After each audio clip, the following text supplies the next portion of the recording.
Hey, hello. Welcome to the CREEDCAST. My name is David, and as always, thank you for joining us. This is our squad show here recording on Thursday, the 7th of May, 9:30 p.m. here that I'm starting to record this one. We are obviously by this time tomorrow evening going to be into the match against the Western Bulldogs. Obviously, most listening to this, we're listening to this on game day, so happy game day to you all as we prepare to take on the Western Bulldogs, 7:40 p.m. Adelaide Oval on Friday night footy, Friday the 8th of May. I am here on my own tonight recording.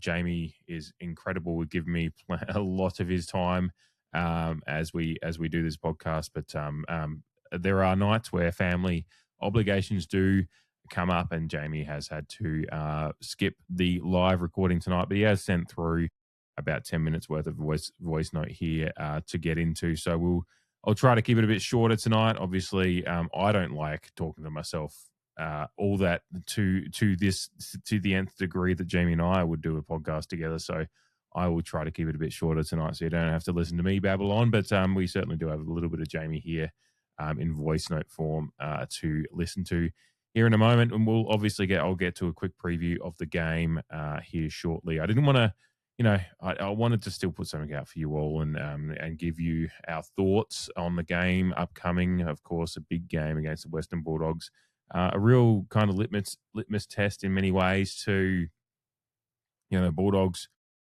are in a bit of a world of hurt themselves, obviously, with the month they've had since, almost being, premiership favourites for the first couple of weeks of the season. They've had injuries, they've had some trials and tribulations in the past few weeks. So it's a bit of a litmus test for them coming up against a side like us, who are, you could call plucky, I guess, if you're looking from the outside. We're pretty impressed with how we've been going the last few weeks, and the betting odds indeed, analytics do indeed show that we're actually marginally favoured, which is incredible. I'll get into that a little bit more in a little bit there. But it's a big match for the Bulldogs to kind of, they want to, maybe if they want to stay in the hunt for premiership, premiership, which is the premiership hunt. As I stumble over my words there, I miss you, Jamie, already. But for us as well, coming off a kind of a heartbreaker showdown loss, obviously, how do we back up to it? Like, how's our preparation been since that heartbreaking showdown loss? Obviously, we've had the full week break. It's 7-day, Friday to Friday break. Plenty of time to get into it. We haven't had too many injury issues. Obviously, we'll talk about the one change that our sides had going into this game shortly. But it's kind of like it's an intriguing matchup for two sides. In weird places right now. Port Adelaide are in a place of, we're a rebuilding side. A few weeks ago, people weren't really sure of where we were going to be at all this year. And then, a few weeks later, it's like, well, Port Adelaide, geez, they're playing some good footy. And the Western Bulldogs have kind of gone the other way. It's like two ships passing in the night kind of stuff, the way both teams have been going the last month or so. So it's really intriguing in that aspect of it. And, of course, for the future prospects of our season, what it holds, and there's some intriguing stuff as far as I don't know, like listening to and to get into like a little bit of the preamble, so to speak, for this week's show. Someone did pop up, by the way. I don't know who it was because the comment disappeared, so whether you deleted it, I'm not sure, but it was actually a really good comment. I just hadn't had a chance to get back to it and then I went back and saw it had disappeared. So if you were the one on YouTube that commented regarding the draft rules and saying you wanted to hear some chat about that, it was actually in my plan to do so tonight, obviously with Jamie, but Jamie sent me through his thoughts and I'll try to add off of that as well. I just haven't had as much time to get into the nitty gritty of it myself, so I still don't I do understand them, but I don't have I can't just speak on the point, all of it, off the cuff without a little bit of backup. So we'll speak about the draft rules and a little bit of generality here. It was interesting. I was listening to Kimbo and the Chad, I think friend of the pod, shout out Trav Wakeling. I think he was pushing the buttons on the show on the night, and Kim Dillon kind of talked about, some Port fans texting in and about tanking and whatnot in regards to our future draft prospects and how the draft rules are changed. And essentially, Kim Dillon was doing the whole old school footy fan thing, like, you can't do that. That's not footy, and that's not Port Adelaide. And it's just like, and I think that there's an intelligent discussion to be had there, which I think was Trav's point, was that the AFL rules have dictated that that kind of discussion is one that fans will have, and that's on the AFL. That's not on us fans. Us fans, you never want to talk about tanking because that obviously means you're not going well. But if you are talking about tanking, it means you're seeing it as a legitimate way to fast track rebuild. And that's what the AFL has set up here in these draft rules. And let's talk about it here for a few minutes. And before I give you my thoughts on it and kind of how I'm thinking about it at the moment, I will first let Jamie kind of introduce himself for the episode of the podcast. And I think he sent me through about a 10-minute voice note here. And I think the first 4 or 5 minutes are about the draft, his just general feelings about the draft rules, which, let me just tell you, we're not fucking happy. We're fucking pissed off. And I'll let Jamie speak first here. G'day, Creed fam. Jamie here, coming to you in voice note format. Returning listeners from last year who stuck around for the AFLW season will remember voice note Jamie from that period after my little boy Noah was born, jumping on and providing my thoughts and votes for our AFLW season. So here I am again, laid out tonight, so I apologise I'm not joining Dave for tonight's preview, but just family matters propping up, and anyone with young kids would know that sometimes it gets a bit wild, and I can't make it for the whole episode tonight. But just wanted to jump on, give you a quick 2 bobs worth, and I know Dave is going to touch on the draft rules, and then obviously the changing draft rules in regards to academy picks and father sons, and then going to head into the preview, of course, against the Western Bulldogs. So I won't take too much time. I'll let Dave detail the machinations of the draft, but basically I'll just, it kind of goes without saying that I think it's complete and utter horse shit what the AFL has done, or just how they've gone about it.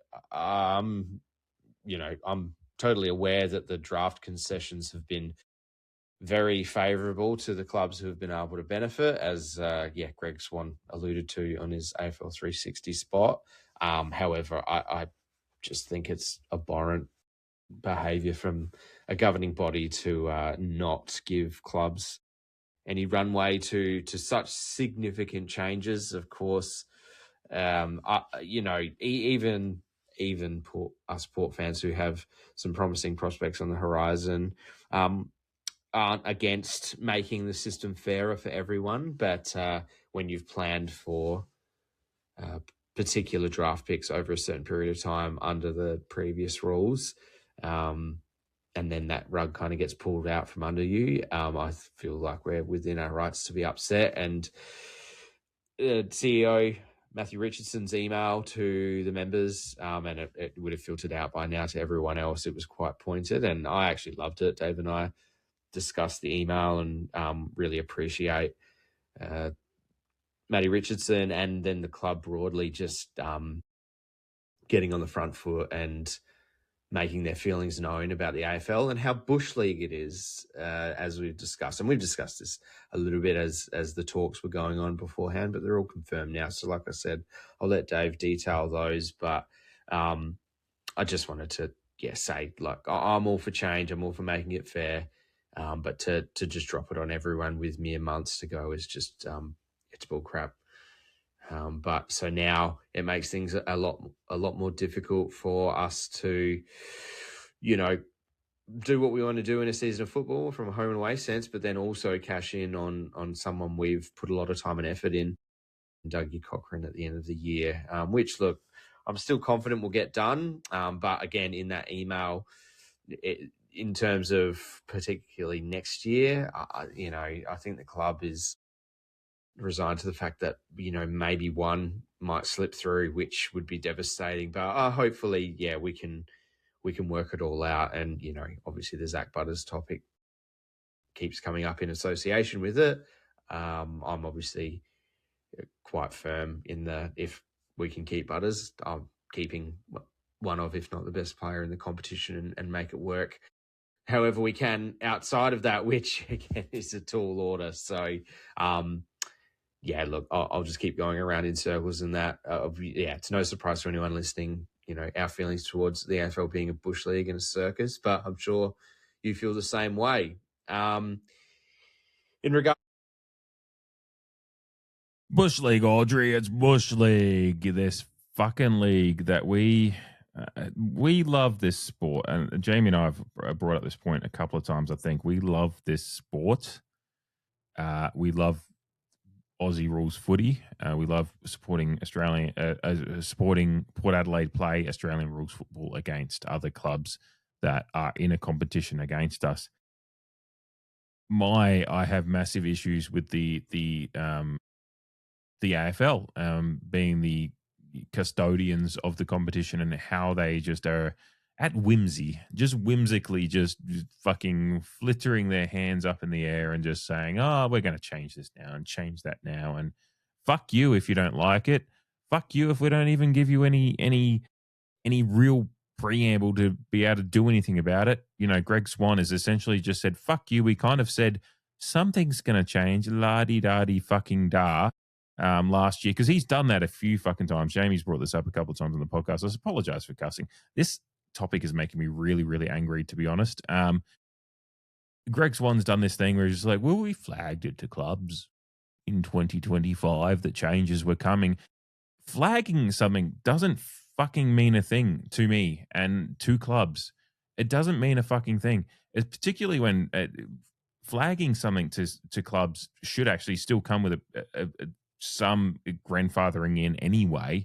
But until you actually have rules on the ground, it doesn't fucking matter. That's like and I'm sure plenty of husbands and wives, like we're equal opportunists here. I'm sure, who have said, to the wife, I'm going to the pub for a few beers, and then you get home at 3 o'clock in the morning to your wife and or husband or any other, non-binary, whatever, again, LGBTQ plus fucking friendly podcast here. Whoever you're getting home to, and you get home at 3 a.m.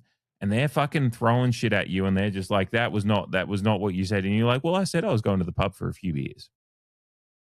And you'd be like, that's essentially what Greg Swan's saying. Is just like, we said we were going to the pub for a few beers, the AFL. And then here we are at 3 a.m. saying you can only use 2 fucking draft picks for your Dougie Cochran this year, and they have to be 2 first rounders essentially, and that's what you've got to deal with. And us as a club, we're like, we were just going to the pub for a few beers. We weren't prepared for this. It's insane. And to kind of cover off on what the rules are briefly, it is essentially what clubs could do. For example, what Brisbane last year or the year before, getting Levi Ashcroft, the year before getting Will Ashcroft, Collingwood getting Dacos a few years back before that, Jasper Fletcher, any other mixture of picks or other players that have come up. Clubs are at a stockpile picks in the 40s, 50s, 60s, whatever it may be. I think Levi Ashcroft cost picks in the 40s and 50s, about 4 or 5 picks it cost to get Levi Ashcroft. Basically now, clubs, if you were going to get a player that in the top 5 or any top player, you can only use a maximum of 2 picks. So the 2 picks have to have the value, and the value at the top is 3,000 points. There's a point system attached to it. I won't go into every single detail because I still struggle to remember all the details. But essentially, there's points assigned to every draft pick. Top draft pick 3,000 points, and it goes down from there. And then so the picks you use later down the draft to match a bid at number 1, number 2, number 3. Those points have to add up. And what you could do before was grab pick 40, pick 50, pick 55, pick 46, whatever it may be, add them together with the points value and make it match up to pick 5 or pick 4 or pick 1, whatever it may be. It didn't matter how many picks you used, and that's why clubs would stockpile picks down there. And there is obviously that there is a reason that the AFL is bringing this in. They want it to be fair, and they want fair value reflected for the draft pick. So on that front, we can understand. But clubs, with the fact that future draft pick trading has come in the last half a decade or so, or whenever it started, I don't have the exact timeline. Clubs now are in a position where they are encouraged to plan multiple years ahead based on what the AFL has brought in and allowed the systems that the AFL has allowed clubs to utilize is forward planning and multi-year planning in draft strategy. So you could be sitting there going, all right, Port Adelaide for a few years now. Dougie Cochrane's not new news at this point. Zemez Pilot, Louis Salopek, Tavita Roden potentially. It remains to be seen. Tavita Roden obviously assigned to us father-son, NGA Academy of Essendon, I believe, as well. So he's got a choice to make there. But there's a few players that are already linked, are heavily linked to Port Adelaide. And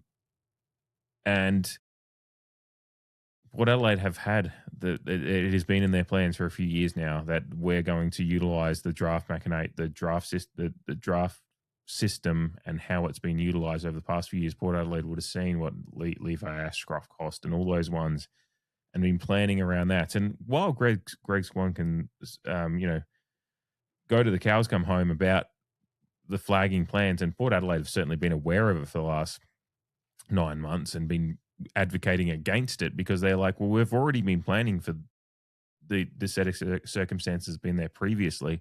And it is manifestly unfair that you bring that in within the year as well. We're talking that came in like 2 weeks ago now, maybe, that we finally found out what the exact machinations would be. We're already in the season that's going to happen in. It doesn't happen in other competitions around the world. The NBA, the NHL, all those different competitions that have, whether it be draft lotteries or whatever that it is, any fundamental change as deep as this would be grandfathered in over multiple years.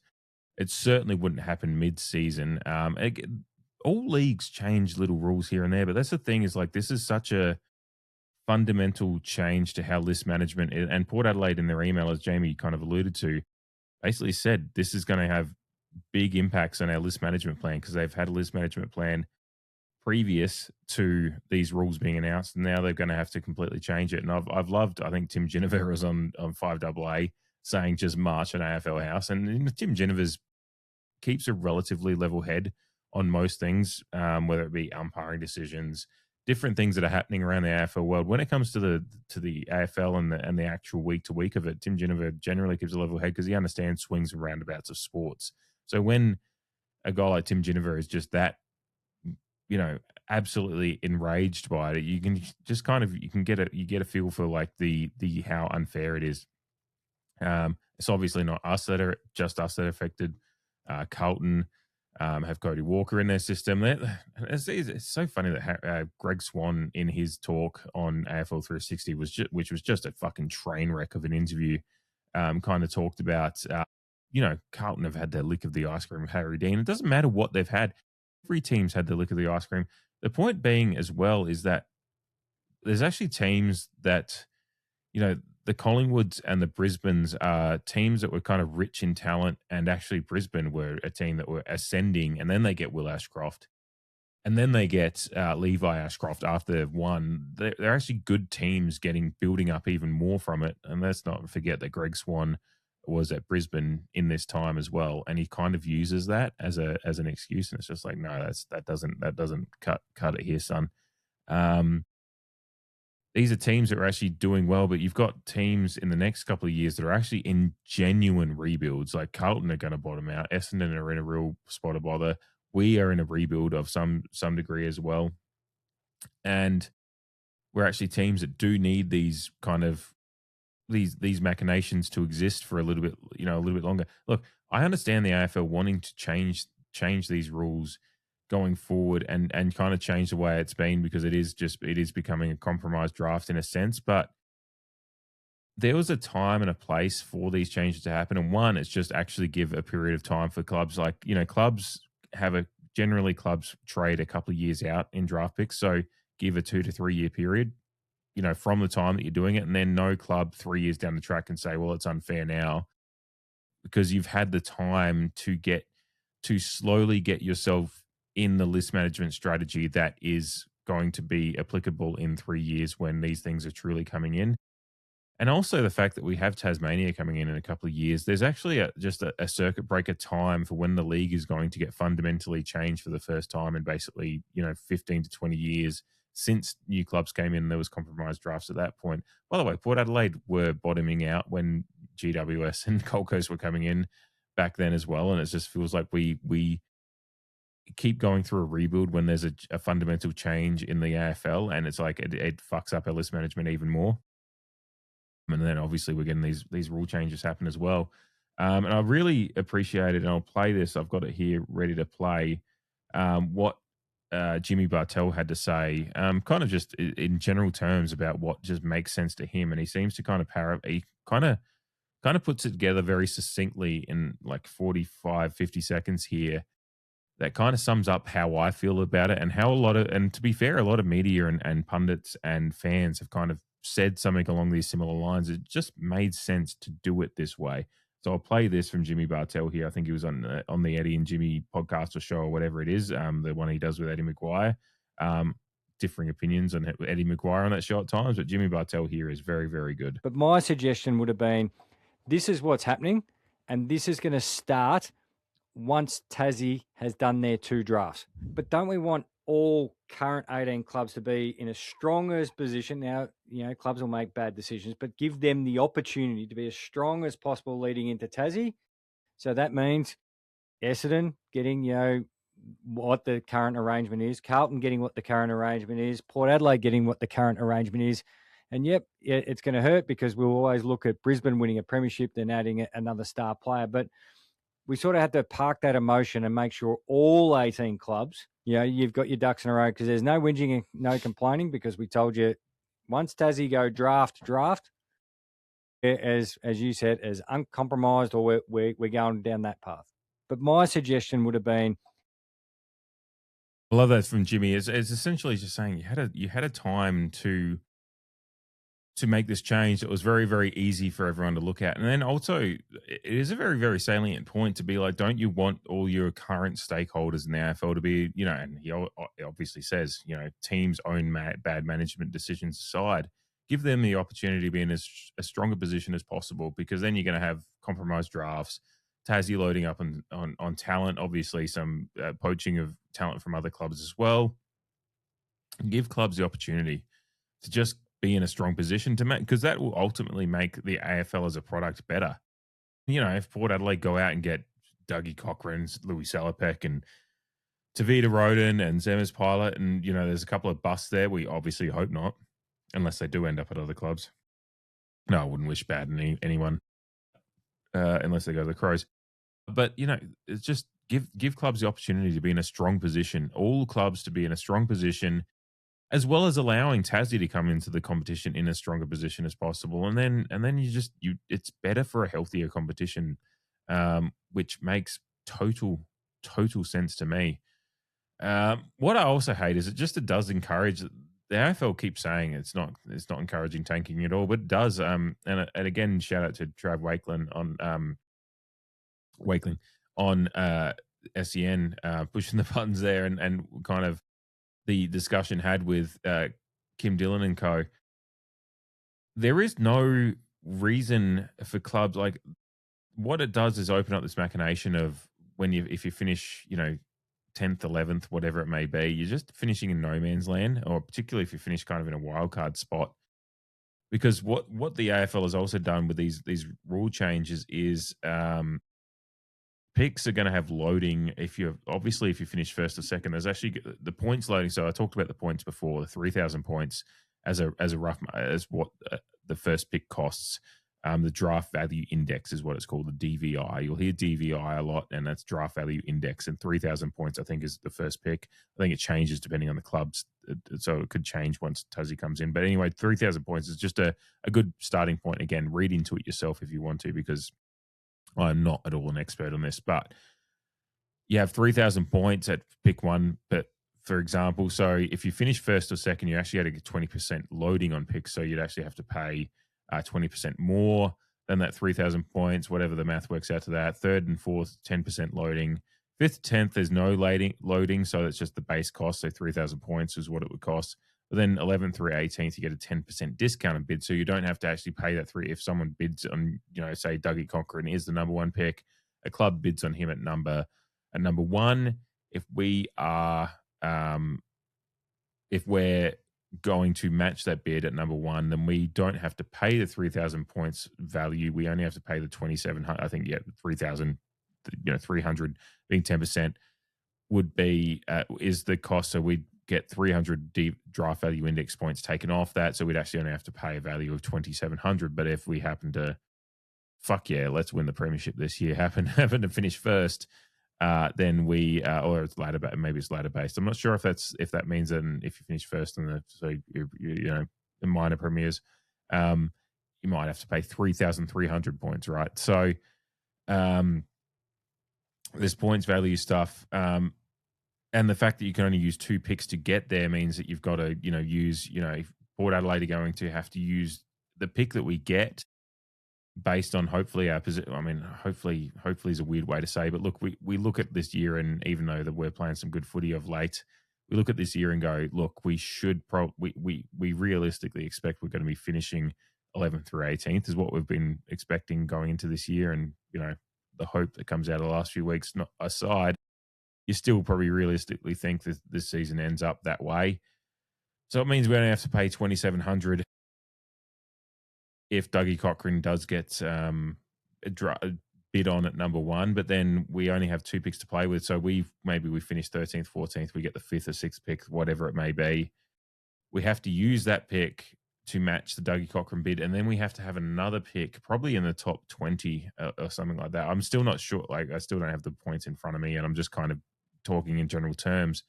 And we can only use a maximum of 2 picks. So again, what teams used to do in the past was they could use as many picks as they need to get to the DVI value, whereas now you can only use a maximum of 2 picks, up to pick 36, I think, or something like that.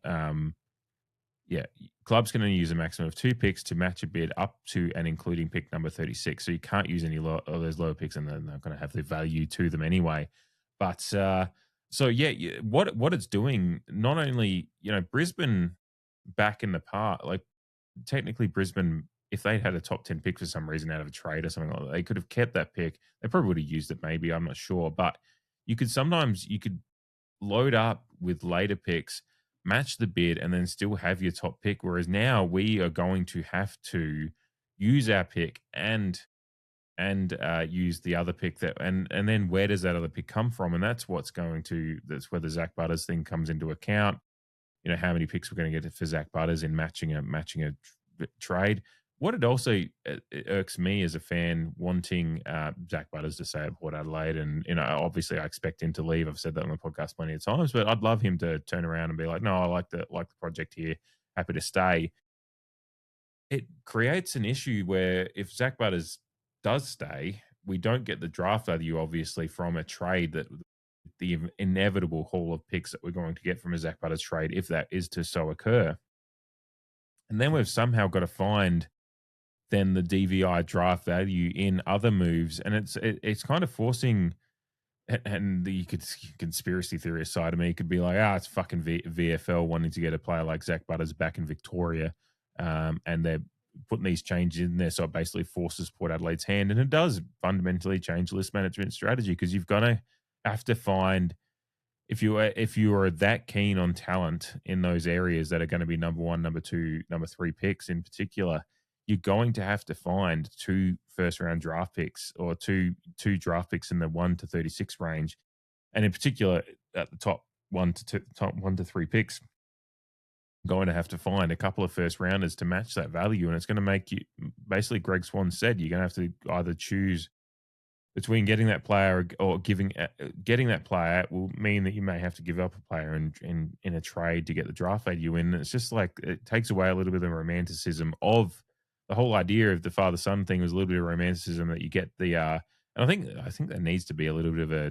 separation between father-son and NGA. I think a little bit, maybe, if you want to keep the romanticism of father-son while having the NGA kind of mechanism available in list management as well.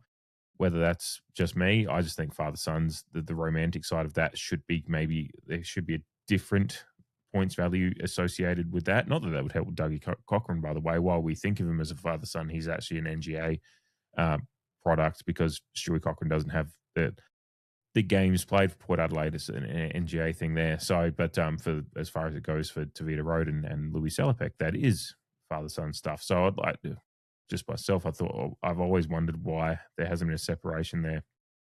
Regardless, I guess because of the Will Ashcroft stuff, I don't know.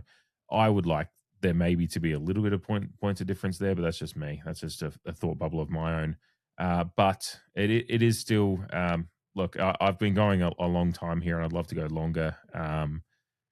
As you can clearly see, I've got a lot of thoughts. What are my thoughts? There's a lot. I could go on longer and longer. Suffice to say, I'm pissed off about it. Jamie, clearly, based on what he said there as well, he's quite annoyed about it as well, and it does fundamentally change. It does the rebuild that's ahead for us, whatever that may be. We're feeling some hope in what we're doing at the moment on field, but there is still a bit of a rebuild process ahead, and it does absolutely fundamentally change a lot of what our list management decisions were going to be going forward. I'd love there to be some challenges to the AFL in the next month or two. I'd love clubs to actually say, look, this is unfair, manifestly unfair. There's a lot of media punditry out there about this. The Jimmy Bartell example is perfect about the ideas that are out there that just make so much more sense as to what would be fair for the AFL. You know, they can complain. The AFL can say, oh, it's been unfair and we want to see fairer value, all they want. But the fact is they've let it go for that long.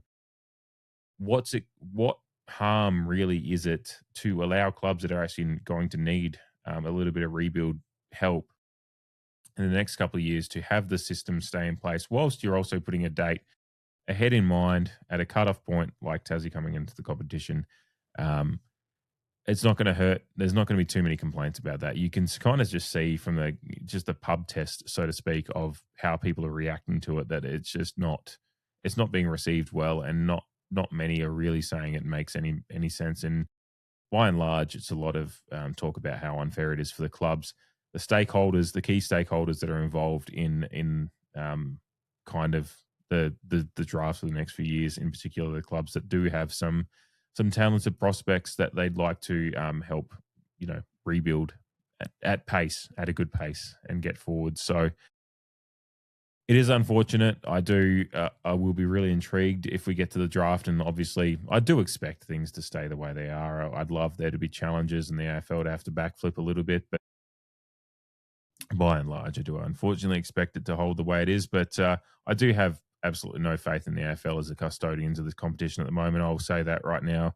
I think the AFL is massively over their heads, and a lot of issues, obviously, outside of these over the past few weeks in what they've been dealing with, whether it be tribunal hearings and cases, and how their tribunals, appeals boards talk about homophobia and all those things. There's been a lot of stuff the AFL's been dealing with, but like that, the AFL, the AFL rots from, the snake rots, whatever the sayings are about things rotting from the head. The AFL is not doing well at the moment, and I have absolutely no faith in them as the custodians of the competition at the moment, and I think they deserve every bit of fucking shit that gets hung on them that they do at the moment, because it is they're making a lot of mistakes, and they seem to be. I've used the connotation of the sideshow Bob in The Simpsons in the field of rakes, stepping on them, repeatedly stepping on rakes, and that's the AFL at the moment. They could easily get out of their field of rakes if they wanted to, but they keep stepping on more rakes simply because they're just not looking ahead far enough. So that will surely be touched on more as the year goes on, I'm sure, because certainly list management going forward is going to be a hot topic for Port Adelaide, both in players that could be leaving at the end of the year and as well as the players that we want coming in. So yeah, it certainly won't be the last time we discuss it. I'd love to hopefully get the opportunity to actually discuss it and bounce the ideas off of Jamie rather than you guys having to hear me babble on and make half-assed analogies and whatnot. But anyway, for the last 20 minutes here, let's bounce into a little bit of talk about tomorrow night's game. Tomorrow night, I say that again, as a lot of you probably will be listening to this on game day morning, but I am recording this on Thursday, the 7th of May, getting into 10 p.m. here. A match against the Western Bulldogs, 7:40 p.m. at Adelaide Oval on Friday night. A game that surprisingly, by the time the game has come around, it was one. Obviously, last week we probably started seeing kind of the way the swings were working as far as how well we were playing, the Dogs being underdone through injury and a few other things.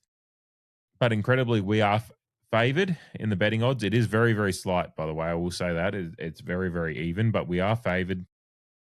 When I looked about an hour ago, it was $1.88 Port were paying versus the Western Bulldogs $1.96. So those are very, very close odds. The line is at half a point. So the point spread there. So that is as fine as you can get, and particularly in the AFL, it's as fine as you can get. So it is really a coin flip as far as the bettors go. But still, when you look at it, how this sport looked a month ago, like pre-gather round, we were a struggling ship, and questions were being asked about Josh Carr, questions were being asked about the succession plan, about if Port's got one of the the longest way back in rebuilds. There was lots of questions being asked, and at that point, going into gather around, the Western Bulldogs were going into a game against Hawthorn, one of the what looked like on paper one of the highlight games of the of the weekend, and everyone was the first few weeks there, it was the Western Bulldogs were one of the premiership fancies. And now we're at a point where the Western Bulldogs are, a struggling team. They haven't won in the last month, and they've got a bevy of injuries that they're struggling through. And Port Adelaide have played some good footy in the last few weeks, almost beaten Hawthorn, who are currently in a close tussle over in the West against Fremantle, but Hawthorn, one of the form teams in the competition. Obviously beaten Geelong, one of the form teams of the last 20 years, and obviously the heartbreaking showdown loss. So it's if a week is a long time in footy, I've said this line a few times, if a week is a long time in footy, then a few weeks or a month is a millennia. And the fortunes certainly have flipped in the last few weeks. So Port Adelaide, as I said, slightly favoured against the Bulldogs. And of course, we go in with one change, and it's an intriguing one. We kind of flagged a little bit on the podcast earlier in the week. Todd Marshall's quiet game against the Crows, whether he'd been still a little bit underdone after his little bout of gastro that ruled him out of the Geelong game. And of course, the late change that happened in the Geelong game was Jack Watkins in, Todd Marshall out. And that is indeed what has been called, not as a late change, but as just the official lineup going into the game, is that Jack Watkins comes in and Todd Marshall goes out. And, you look at the Bulldogs being a little bit underdone down forward. Obviously, they're missing, Aaron Norton's playing, but Sam Darcy, of course, with his injury that he went down with. We haven't seen Cody Waitman for a year or so. So this is a team that probably a little bit lighter on tools down forward than they have been, particularly in the experience front. And we did actually play quite well against Geelong with Watkins coming in, and maybe particularly last week, a little bit of extra oomph around the contest and what Jack Watkins can provide and how we're playing. I think they've kind of looked at Todd Marshall maybe being a little bit undone and out of form, and just his inability to get his hand on the ball as much last week, and thought maybe getting Jack a little extra run around the ball and can be beneficial to how we're playing and our structure versus having Todd Marshall being a little bit underdone in the side. It is interesting watching, obviously, Harrison Ram, Savarato Galea are both going to be running through the Maggies this week as well. So we're suddenly going to have a fair bit of tool backs help in the Maggies. But for now, it looks like the club has basically said Alir, obviously playing, what we think is all Australian football, down back, and Lockie Jones is really, really starting to play some good footy. He can play tall. Logan Evans plays tall. Miles Bergman can, but they've got a lot of medium to tall backs in the likes of the Lockie Jones, your Miles Bergmans. They're not tools, but they play tall. They can intercept mark. They're athletic. They can move quick. They can take the marks. And with Alir kind of playing the role and not having, we're not playing a battery of, big tools down back for the Western Bulldogs. It kind of allows us to open up that ball movement aspect of our game, allow Alir to general down the back, and allow the other guys to kind of go to work in there, hopefully being able to mark the ball well, but also being able to rebound off a half back. So it is, it's an intriguing change, but one considering we've actually seen this kind of lineup. Basically, this one, it's now 3 to 4 weeks of mostly unchanged, apart from just swapping Watkins and Marshall in and out of the side for the last 3 to 4 weeks. So we've kind of seen a fair bit of data now as to how this side, in the way it's constructed, in particular this way, plays some pretty good footy. So I kind of like that they're not toying with things too much, apart from just saying, look, rewarding form. And unfortunately for Todd Marshall, as much as I'm sad for him to see him go out of the side, he's obviously had some good games this year, had some, in different ones, injuries plagued him at times this year. Well, unfortunately, it's gastro that really cut him down after a really, really good game against Hawthorn. So he's just got to find his form again. Hopefully he can find that in the Sandful. Obviously, probably the big one on the other side, just to mention the Bulldogs have brought in Connor Butterick, Cooper Hines, Oscar Baker, and Lockie Smith. Sam Davidson, Louis Emmett, and Josh Dolan omitted, and Latham Vandermeer has been injured. The Dogs are obviously missing some key parts of kind of their best parts. Obviously, Libber's been out for a couple of weeks with a concussion and some concerning concussion issues that he's dealing with. Obviously, Rory Lobb out as well. And obviously, I've mentioned Sam Darcy is amongst a bevy of players that they're missing. Their injuries have hit them. So they're gettable down back. I think Buku Kamas, who had a good start to the season, is a back. And, obviously, they're talking about what the fact that he was almost traded in the offseason. He had a good start to the season. It was like, is there a deal on the table for him? I think his relative inexperience down back has been somewhat not. He hasn't been exposed because I think he's still a reasonable player, obviously. But I think just some of that inexperience down back has been found out, and certainly as their structure has been a bit fucked by injury as well. So I think they, with how well our forward line is playing when they're getting the opportunity. I mean, you look at the conversion from an opportunity against the Crows, for example. We converted very, very well. And I want to just bring up as well, I think it was mentioned on one of the radio shows I was listening to this week that basically the Bulldogs have given up as many scoring opportunities, if not more, than Richmond have in the past few weeks of footy. Basically, they're just giving up a lot of opportunity because of how how much of a struggle they're having down back, and a struggle in the middle as well at times. They're allowing a lot of opportunity to score, and they've actually been giving up as many scoring opportunities as the bottom sides in the competition have been. I just want to bring up team statistics here on Wheelo ratings. Basically, Port Adelaide, just as a defense, what we're giving up this year, we're the fourth best defense as far as points against per game at 79.3. Fremantle, the top team in points against. Sydney, then Collingwood. Then St Kilda, Brisbane, Hawthorn, Geelong as the four teams after us. So you kind of look at that and go, there's a lot of good teams there that are all right in the mix out as one of the best defenses. We've been talking about that a bit.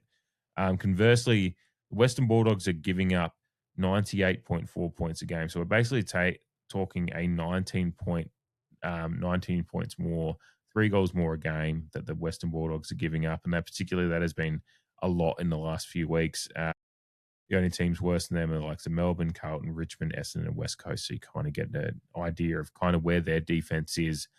Versus, you look at the teams that are around us in the top 5 versus the teams that are around the Western Bulldogs in the bottom 4. Obviously, the AFL average is 91.2. So, Western Bulldogs are far worse than their AFL average, and they're basically propped up by a few teams that are worse than them in the competition. Melbourne, obviously, in there is an interesting team, but otherwise, the Dogs are, in particular in the last few weeks, matching it with the worst in the competition with the points against. We're one of the better teams on that front. And I think we're more settled down back, obviously. So we should be able to, the way we've frustrated the likes of the Crows, Geelong, Hawthorn in the last few weeks, we're playing similar footy, we will frustrate the Western Bulldogs as well. And I think we can, their offense will be, their defense will be gettable for our forwards as well. Mitch Georgiades humming. I've talked about it a bit. I want Mitch to start converting a few more. I did look, I think there was I did post it on the Instagram stories. There was a post from one of the AFL pages out there basically saying X score. If teams won games based on X score, then I think Port Adelaide would be 6-2. X score again is just an analytic metric. It doesn't mean anything because at the end of the day, what you actually score in a game of football on the field matters over X score and analytics. But it is a interesting point to kind of bring up that we maybe have missed a few opportunities to convert. And obviously, I've talked about it a few times, and I hope people understand again when I talk about Mitch Georgiades missing opportunities and opportunities to win games on his foot, it's not criticizing at all Mitch Georgiades because I think he's an incredible player and I love watching him. I love watching what he does. But it is those raw analytics do kind of spell out that some players are missing opportunities for Port Adelaide. Relatively, X score is based on, X score is based on what the reasonable expectation essentially is of scoring from any particular opportunity and what your expected score is versus your realistic score. And if we're 3 and 5, if we're sitting here at 3 and 5, but our score says we should be 6 and 2, then it means we've missed a few opportunities. And Mitch Georgiades has had a fair few opportunities. Again, he's had 39 set shots and he's converted 20. So he's, there's some opportunities have gone missing. And that's raw data there. And some of the set shots that he's scored have been difficult opportunities, but some of the ones he's missed have been relatively easy compared to the set. So just start converting a few more of those. That will be really, I think, where this game's won and lost. I think based on how we're playing our structure, we can mix it in the middle with them. Obviously, Marcus Bontempelli is playing. He's been playing through injury for the last few weeks. I think Stuart Dew was on Kimbo and the Chad today on SEN and kind of encourage you to listen to it. I think you can just listen to the clip on the podcast feeds. He kind of, Stewie Dew chuckled and kind of said, well, if he's playing through injured, then he's playing something because he's been in some incredible form. So I think, Bontempelli on half a leg basically is still one of the best players in the competition. So he's obviously one to watch, but they are missing some of that grunt. Like obviously you've got Ed Richards out there playing. They're actually pretty handy in the middle, but I think we've come up against some pretty handy midfield groups in the past few weeks and handled them reasonably well. I think the Crows was probably our toughest battle, but it was like you had like a inspired Sam Berry. And we still won. We still marginally won clearance. We just weren't winning the contested ball, which I think, I think we'll be, with Libba missing in this one will be a bit of a boon for us. But, Matthew Kennedy can play some decent footy. And, like I said, Ed Richards has been reborn over the past 18 months in there as well. They've got, this is a really, really good midfield battle. But I think the way we've been playing, particularly Jason Horne-Francis, is a kind of, is grown into a player that I don't think the Western Bulldogs have seen this edition of Jason Horne-Francis. So obviously Zach Butters, all the bullshit about his future prospects aside, this is a game we're just kind of humming along in midfield quite well, and I think it'll be a good battle. It won't be a decisive. I don't think any team's going to get on top, but if we can kind of mix it and match it with the Dogs, and then I think that the rest of our team can go to work well. I think this is going to be a close one. I think the analytics kind of spell it out pretty well that this is going to be a close one. Porter marginally favoured. I think Wheeler ratings at this point has us favoured by a 57% chance of a 5.9 point win. So those are pretty close, pretty close odds, and it means it should be a good battle. I think essentially it's going to come down to our forward line maximizing opportunity and our defense holding up and doing what they've been doing, because it's actually our defense has been the backbone of what we've been doing this year. We've been getting good forward 50 opportunities and actually putting scores on to win, but we've actually left ourselves, like I said, X score analytics basically say that we should be a couple of wins better than we are. Our attack rating is lower. I think we're the 12th or 13th ranked attacking team in the competition, while we're the 4th or 5th best defense in the competition. So it is actually your attack. As much as we've been happy with, Mitch Georgiades, Corey Durden and co down there, we are still just leaving a little bit on the table down there at times. And that's why we find ourselves where we are. But it also does show, percentage is reasonably healthy this year, so it does show we've been in some close ones. And again, that we possibly should have won a couple of those ones and have our ladder position a little bit healthier. But I think with where the Dogs are at the moment, if we are going in there into this game a lot more settled. Again, it's only one change essentially over the past few weeks, which has just been Marshall for Watkins, Watkins for Marshall, Marshall for Watkins, has just been the change that's happened for the last 3 weeks now. So we're settled. We're playing some good footy. You've got, despite the result last week, you've got Mitch Georgiades having a reasonable game. You've got the emergence of the likes of Joe Berry's seeming to grow better and better each week. Alia's in All-Australian form. Lockie Jones, 5 or 6 games on the trot now and starting to look like he's really, really comfortable.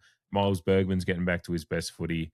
And obviously, your Zach Butters and Jason Horne-Francis speak for themselves. Ollie Wine's highly underrated in what he's been doing the last few weeks since he's gotten back. William Drew's getting clearances. He's getting inside 50s. He's getting goal assists. There's just a lot of things that are working for us at the moment that I think if we can kind of put together, if we just come out and we're flat and we're not playing the footy we've done the last few weeks, then we'll be in trouble. But if we can just put together a game like we have the last few weeks, this one's very, very highly winnable, and I'm looking forward to it. I'm really, really looking forward to it. I think we can win this one by 15 or 20 to put a prediction on the table.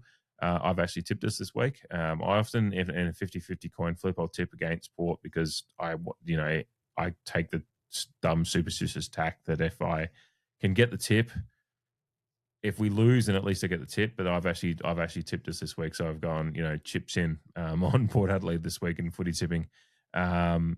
As much as I do expect Western Bulldogs to make a pretty good account of themselves, they had a pretty good account of themselves against Fremantle last week, and actually led for a decent amount of it towards the start before Freo kind of took over and won, which they look like they've just done to Hawthorn in the last quarter as well. Might have to get off here soon and catch those highlights. But yeah, I'm really, really excited for it. Obviously, going down to Adelaide Oval tomorrow night for it. Shout out if you're down there. I'm taking my brother-in-law for a game, which I'm not sure if he's. I haven't actually checked in with him about it, but like he's kind of trying to indoctrinate into the fam. So I'm not sure he's been to a Port game at Adelaide Oval yet. So it's going to be a fun occasion, kind of introducing him to all the fun and festivities of a Port game Friday night. And obviously really, really hope the boys can kind of do the job for us, and get another good win on the board for a team that's building. We want to, as much as we can talk about tanking and all the things that were the manifestations I was talking about in the first half of this episode for what we need to do going forward. I think for this group and kind of the way they're playing at the moment, they do deserve the reward for effort. But part of growing a team, a young team in particular, is understanding what, if you put the efforts put the efforts in game. Sorry to stumble my words. It's late here. I've had a busy day. You want to start feeling that there's a transactional aspect to what you're doing, and I'm sure elite athletes understand that sometimes you can put it all in and you still don't get the result. But they learned with Geelong. They got to work, and despite some profligacy in front of goal, they got the job done because they kept going back to process and got the job done eventually. And it'd be nice if they can put together an effort similar to what they have done in the past few weeks tomorrow night against the Dogs to get some reward for effort and a win on the board. It'd be really interesting it is really interesting that since we've gone into this kind of tough period of games, we've probably played some of the football that's some of the best football we've seen from a Port Adelaide side in the last 12, 18 months. Yeah, I'm just really looking forward to hopefully seeing this kind of ethos of what Josh Carr's instilling in the side continue tomorrow night, and hopefully give us it'd be lovely to have a Friday night home game this year, and the first year of Josh Carr come out as one of those signature wins against a very, very good side in the Bulldogs, as wounded as they are. Really, really excited for the game. I will play Jamie's voice note thoughts on the Bulldogs here. And see, hopefully I haven't covered over too much of what he's had to say already, but I will play it here, and you can hear his thoughts on the game. In regards to Friday night's game against the Bulldogs, a very interesting game for our football club. Much like last week, I think a lot of people would be looking at this thinking that it's a very gettable game, and I'm no different to that. It's going to be a tough challenge. Western Bulldogs, although they are coming in of a 4-game losing streak, they're not to be taken lightly at all. They've still got quite a formidable outfit, particularly in the midfield, and they did ultimately take it up to Fremantle last round, right to the end. So it's a game that's going to be won in the middle, of course, because that's where both teams have got the highest density of talent. It's going to be two clashes. It's going to be a clash of two different game styles as well. You know, Bulldogs are a high handball type of outfit, whereas we are a bit more balanced and a bit more controlled. While we do try and attack the corridor when it's there, I think when teams are setting up a defence, or if we find ourselves in situations where there's not a clear avenue through the guts, as it were, we're trying to control and just be a bit smarter with our possession football. And that's, you know, Bulldogs are a higher disposal overall, higher handballs by over 30, again, which Dave will get into the X's and O's of it all. Clearance, both stoppage, centre overall, and contested possession is something that on average this year they're above us as well. So it's been a focus, particularly the last 3 to 4 weeks, with our clearance and our contested possession, and it has been trending in the right way. But that trend is going to have to continue for us to give us the best shot. I noticed that we're also a much higher marking side than the Bulldogs. That would be part and parcel with those two clashing game styles. So I imagine that we're going to try and want to keep the ball off them at all costs while setting up our defence behind the ball, and they're going to try and, you know, cut right through us when they get the ball back. So it's a very interesting contest. I'm obviously very confident. I think if we can split the middle, as it were, if we can go 50-50 in the midfield, I think that we have the talent at either end to hold up, where that's where Bulldogs are kind of lacking a little bit. I've never completely rated their defence. I'm in the basket that's always been kind of critical on them, and I think they've done their best work franked by their midfield. They've obviously had good rebounding halfbackers, and Bailey Dale is an example of that, who's obviously playing in our game this round. But when it comes to an overall unit and their key position stocks and whatnot, I've never really rated it that highly. And that's where they're quite deficient in that regard. Buku Khamis and Jed Bustlinger as their two key posts. And while Buku Khamis started the season well, he's hit a bit of a flat spot, and then they've got their small mediums around that. So I feel like our forward line can take advantage of that. Mitch is obviously in fantastic form. Whitlock could use his Inspector Gadget arms to really take some good marks. Hopefully some more contested marks. That'd be nice. And our fleet-footed mosquito fleet, as it were, around them. Hopefully Joe Berry continues on with his fine finish in the showdown. While it didn't make him the showdown hero like we all wanted, good signs from him, and hopefully he can contribute on the scoreboard again. And Corey Durden keeps doing his thing. In regards to their forward line, Aaron Norton is obviously equal with Mitch Georgiadis for the Coleman race, which is an interesting subplot to it all. But then, Will Lewis, who is 195 centimetres, so they have dropped Todd and left Aaliyah as the only tall down back. So they've got Norton and Will Lewis, who are both in the mid-190s. So that's going to be interesting. Obviously, coming off the back of last week, Aaliyah's job on Riley Thilthorpe, I think, was phenomenal. So I expect him to continue in that fashion. I expect him to probably pay a lot more attention to Aaron Norton in that similar vein, big body forward like Riley Thilthorpe last week. And then I trust our unit down back to take care of everyone else. Riley West, I think, has had a bit of an indifferent year in comparison to last year. Not that I've really looked into the weeds of his statistics, but he is obviously a threat, and they've listed Joel Frazier on a forward pocket, but we all know what he can do in the midfield. By no means am I taking Western Bulldogs lightly. I do, I love the bravado, whether it be in jest or not, from Jason Horne-Francis on Triple M earlier this week to say that we'll keep Butters and we'll win this weekend. But I think, we should be going in with confidence. We've proven now that we can compete with the best. And while Bulldogs on the ladder aren't the best, they did start the season 4-0, and then they're more than capable if they get their house in order, like we witnessed a few years ago in a preliminary final. They were under duress that game too, and Port Adelaide went in way too confident. But under Josh Carr and this current regime, I don't see us getting ahead of ourselves like we did that day. I expect it to be a heated battle in the middle. Bulldogs, again, would desperately want to snap their losing streak. And we would want to get back on the winners list as we're kind of going win-loss, win-loss, win-loss, so to speak, this season. So, hopefully our loss last week to the Clowns doesn't turn into 2 and we get the job done. I'll hand it back over to Dave to chat a bit more in depth about X's and O's and the draft rules, like I said. But, I'll be at the game tonight by the time you're listening to this, Friday night. If anyone's around and wants to say good day, by all means, get in touch with us through the Creed or on our personal accounts if you follow us on Instagram or Twitter.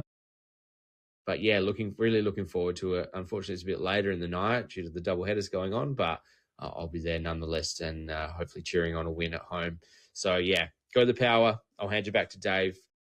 Hopefully we're reviewing in a much, much more positive light on Monday night, actually, being a Friday game. Cheers, guys. Go the Power.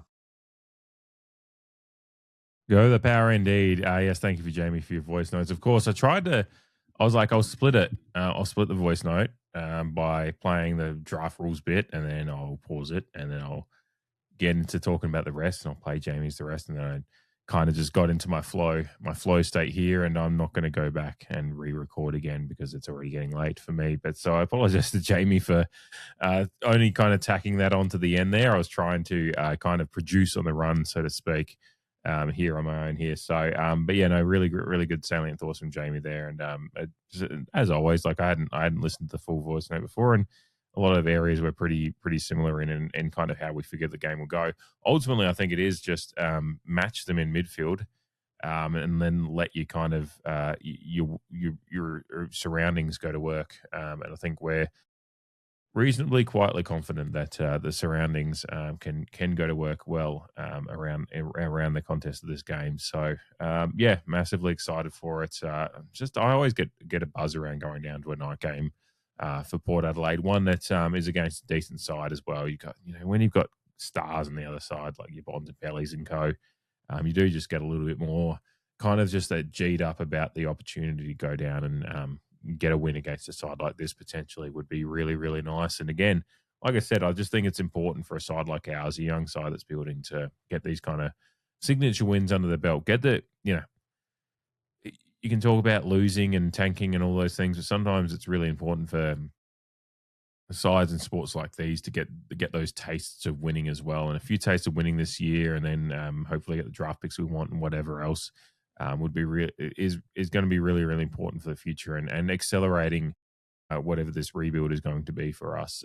It's going to be important for these young players, your Whitlocks, your Berries, your Murrays, your Durdens even, and et cetera, to kind of regularly, get some taste of winning, to kind of get that fire burning for doing that more and more, and then getting into the future and actually being a part of a side that's competing heavily into finals. So important game, I think. And that's not even getting into any of the Zach Butters and Western Bulldogs stuff. Let's just not talk about that. Let's just enjoy the game ahead.